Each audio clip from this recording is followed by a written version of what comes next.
Reach और दो दोस्त.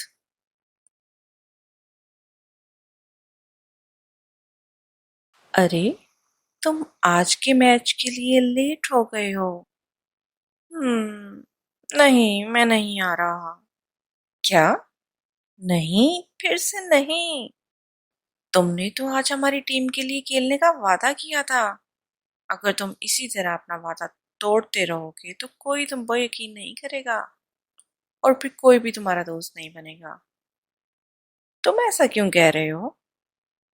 आओ, मैं तुम्हें समझाता हूँ. ये कहानी सुनो, फिर तुम समझोगे. भूरे बालों वाला रीछ और दो दोस्त. एक दफा का जिक्र है, दो बहुत अच्छे गहरे दोस्त थे. एक का नाम था फिजान और एक था राफी.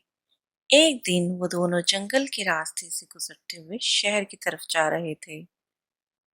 इकट्ठे सफर करने में कितना मजा है ना, फिजान ने कहा. हाँ, इस तरह हम एक दूसरे का ख्याल रख सकते हैं. हमें वादा करना चाहिए कि कुछ भी हो जाए हम एक दूसरे की मदद जरूर करेंगे, राफे ने कहा. जंगल बहुत खूबसूरत था, हर तरफ सुकून था. अचानक उन्होंने वहां एक भूरे बालों वाला रीछ देखा जो तेजी से इनकी तरफ बढ़ रहा था. ओह, रीछ! जल्दी करो, दरख्त पर चढ़ जाओ. राफे जल्दी से दरख्त पर चढ़ गया और दरख्त की शाखों में छुप गया. मैं फिसल रहा हूँ, ऊपर चढ़ने में मेरी मदद करो प्लीज. तुम खुद ही अपने आप को बचाओ, राफे बोला. फिजान राफे के ऐसे बर्ताव पर बहुत उदास और परेशान हुआ, लेकिन उसे अभी अपनी जान बचाने की फिक्र थी. उसे एक तरकीब सूझी. वो जल्दी से बेजान होकर सीधा लेट गया.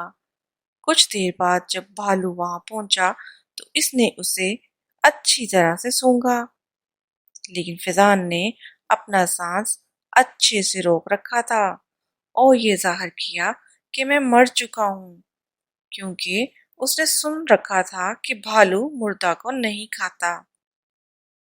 भालू ने फिजान को छोड़ दिया और आगे चला गया. जब भालू इस जगह से काफी दूर चला गया, फिजान उठ बैठा.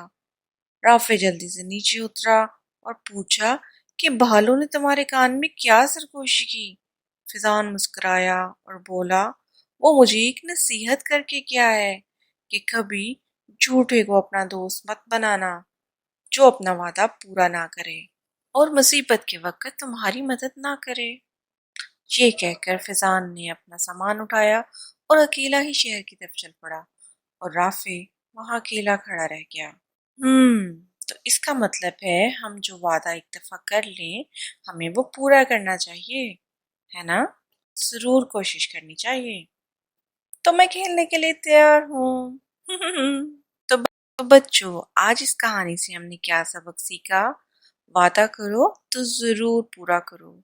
हज़रत मोहम्मद सल्लल्लाहु अलैहि वसल्लम वादा पूरा करने को बहुत पसंद करते थे. ऐसी मज़ेदार और दिलचस्प कहानियाँ सुनने के लिए हमारे चैनल को सब्सक्राइब कीजिए, बेल आइकन को प्रेस कीजिए, लाइक कीजिए और अपने दोस्तों के साथ शेयर कीजिए. और हाँ, कमेंट्स करके हमें बताइए कि आपको स्टोरी कैसी लगी.